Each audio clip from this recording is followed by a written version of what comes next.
नमस्कार बंधुगण, आम चैनल रे आपण मानकु स्वागत करुछि।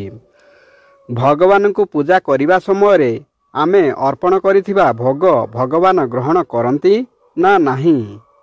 भिडियोटी आरंभ करिबा पूर्व आपण मानकु मोर अनुरोध, भिडियो को गोटिए लाइक एवं आम चैनल को सब्सक्राइब करंतु। चलंतु जानिबा, जेतेबेले आमे भगवान को भोग अर्पण करू, आमर उत्सर्गी भोग अर्पण करिबा परे समान रहे काहींकी, भोग काहींकी ह्रास हुए नहीं। आपण मध्य यही प्रश्नर उत्तर जानि नाहंती कि? आपण मध्य यही प्रश्नर उत्तर जानिबाकू चाहुचंती कि? तेबे यही कहानीटी केवल आपणक पाई। दिने जणे बालक तांको शिक्षकंकू श्रेणी रे एक प्रश्न पचारिले जे गुरुजी, जदि आमे भगवान को भोग अर्पण करू, तेबे भगवान काहींकी सेही भोगरू किछि नेउ नाहांती, आमर प्रसाद काहींकी समान रहे, यह किछि भी काहींकी ह्रास हुए नहीं। गुरुजी सेही बालक को तुरंत उत्तर देई नथिले। गुरुजी पिलामानंकू कहिले जे यही प्रश्नर उत्तर मु किछि समय परे तुमकू कहिबी। से दिन गुरुजी पाठ शेष एक श्लोक शिखाइले। पाठ्य समाप्त करिया परे गुरुजी समस्त शिष्य मानकू पुस्तकरू देखि पदगुड़ी को स्मरण करने कहिथिले।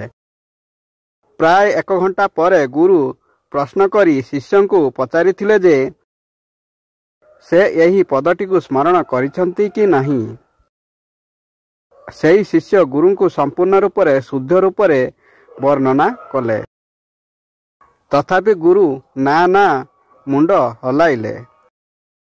शिष्य गुरु को कहिले, जदि तुमे चाहो तुमे पुस्तक देखि परिबो, मु आउ थरे यही पदगुड़िक ठीक सेहीपरि पाठ करुछि।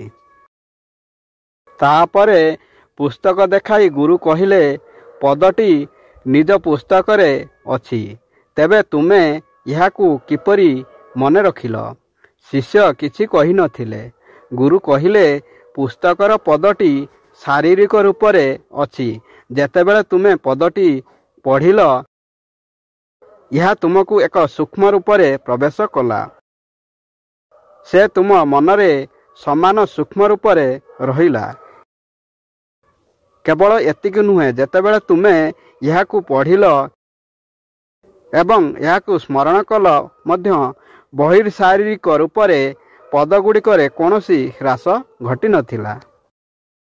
ठीक सेही भली समग्र विश्व रे वास करुथिबा भगवान आम द्वारा दिया जाइथिबा भोग को एक सूक्ष्म रूप से ग्रहण करंती एवं यही कारणरू शारीरिक जिनिष गुड़िक कौनसी ह्रास हुए नहीं।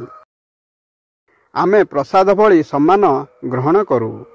शिष्य तांको प्रश्नर उत्तर पाइथिले। बंधुगण, भिडियोटी भल लागिले भिडियो को गोटिए लाइक एवं आम चैनल को सब्सक्राइब करिया को भूलिबेनी। धन्यवाद। जय श्री कृष्ण।